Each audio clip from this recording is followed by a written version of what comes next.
Bonjour mes amis, aujourd'hui je vais vous présenter la nouvelle modèle Y Juniper en détail, les détails que je vais voir par rapport à l'ancienne version. Bon déjà, bien sûr vous avez ce feu illumination indirecte.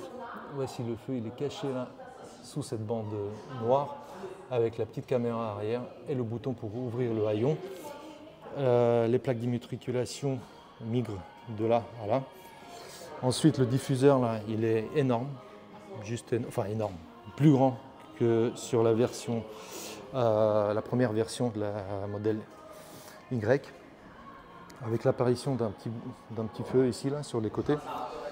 Le haillon est constitué de deux pièces. Maintenant, je pensais qu'on pouvait ouvrir que cette partie-là en laissant celle-là fermée, mais non, il n'y a pas de possibilité de faire ça. Ensuite, qu'est-ce qu'on a?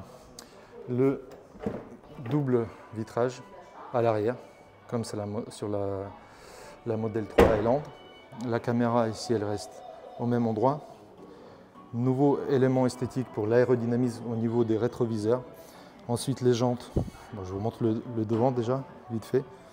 Vous allez voir, le clignotant, il est ici, dans cette partie-là grise. Donc les jantes, vous allez voir sur Internet qu'il y a déjà ces jantes-là sans le cache. Chaussée en 255-45 R19. Je vais vous montrer d'ailleurs, pour ne pas oublier tout de suite les clignotants, vous allez voir que c'est quand même un peu bizarre parce qu'ils sont un peu perdus dans les feux de position, je trouve. C'est pas super clair, vous voyez. Bon, ça va, mais c'est pas top, hein. Enfin, je trouve. Vous me direz dans les commentaires si vous aimez ou pas. À l'arrière, voilà, c'est pas mal. Tac. Ensuite, vous allez voir les petits détails.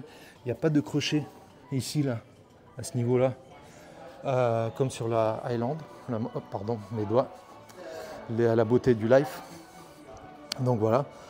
Ensuite, il y a quoi? Caméra qui apparaît ici. Et on peut la nettoyer. Vous voyez, et un petit jeu là. Tac. Ensuite, plus de logo Tesla. Donc c'est vrai, c'est pas mal. Moi j'aime bien son logo. Je vais faire la même chose sur ma modèle 3. Ensuite, qu'est-ce que je peux vous montrer? Regardez. Donc la caméra avant. Je vais éteindre le clignotant, le warning. Donc caméra avant sur les côtés. Et pour voir celle de derrière, pardon, tac, vous switchez comme ça. Et là, bon, je ne vais pas appuyer, c'est pour nettoyer l'écran avant sur ce petit bouton là. Ensuite, réapparition du commodo pour les clignotants seulement. Pour le changement de rapport, bah, ça sera là, dans cette bande là. Tac.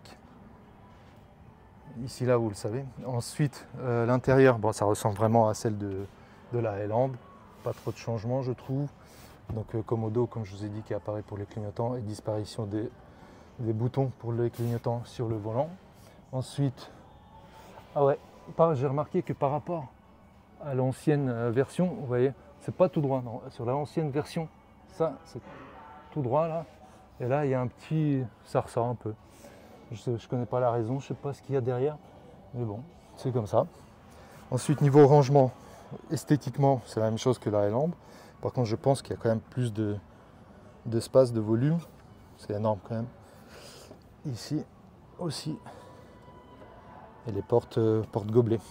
Les sièges, comme sur la Highland, sont perforés à l'avant et à l'arrière, mais seulement ventilés à l'avant et chauffés à l'avant et à l'arrière. Tac. Apparition du petit écran.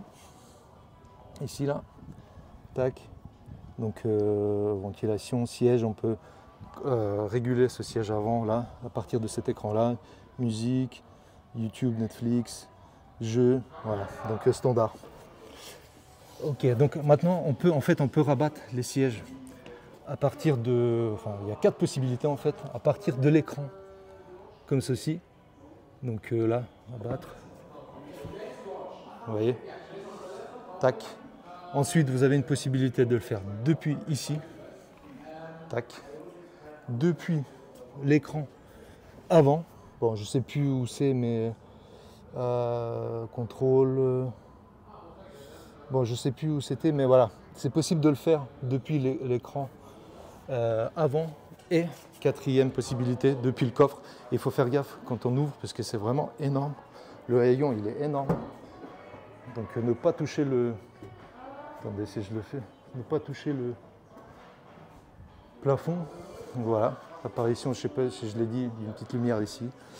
Et donc une quatrième possibilité de rabattre et de remettre en place les sièges depuis le coffre. Donc le coffre énorme, un peu plus petit de 20 litres je crois par rapport à l'ancienne version. Vous avez des rangements ici, ici, la moquette un peu partout, donc moquette ici, moquette là et moquette ici. La poche arrière, elle change aussi un peu par rapport à l'ancienne version, mais la même que sur la Highland. Voilà, je fais le tour je pense. Rapidement, on va ouvrir le frunk. Tac. Vous allez voir que c'est quand même assez saillant ici, là, regardez. Ça, on dirait un Cybertruck. Je trouve que c'est un peu dangereux quand même. Mais bon, bref, c'est comme ça. Protection des piétons. Bon, avec ça, je sais pas si ça... Bon, ça dépend comment ça va se déformer. Bon, bah, j'aimerais pas être comme le piéton renversé par une modèle Y. Donc ici, vous avez le franc avec ce petit trou pour l'évacuation d'eau si vous souhaitez nettoyer votre franc. Pour refermer, c'est manuel, comme d'habitude. Pas de nouveauté ici. C'est pas automatique. Hop là, je ne vais pas trop pousser parce qu'à une main, c'est vraiment le même système que sur tous nos modèles 3 et Y. Il faut bien pousser. Donc voilà, réglage, siège classique, rien de spécial. Voilà, je pense que j'ai fait le tour. Si vous avez des questions ou vous voulez que je vous filme quelque chose que j'ai raté, vous pouvez me dire dans les commentaires. Le véhicule reste en showroom une semaine. Je peux retourner vous le filmer. Donc en fait, quand le haillon, c'est comme là sur la Highland, est ouvert, il y a des feux ici, là. Pour qu'on vous voit la nuit si vous avez ouvert le haillon. Comme les feux partent avec le haillon en haut, on ne vous verra pas. Donc voilà. Dites-moi en commentaire si vous avez aimé cette vidéo, en likant, en mettant encore une fois vos commentaires, en mettant la cloche et en vous abonnant à ma chaîne. Allez, je vous dis aux prochaines vidéos et portez-vous bien mes amis. Ciao.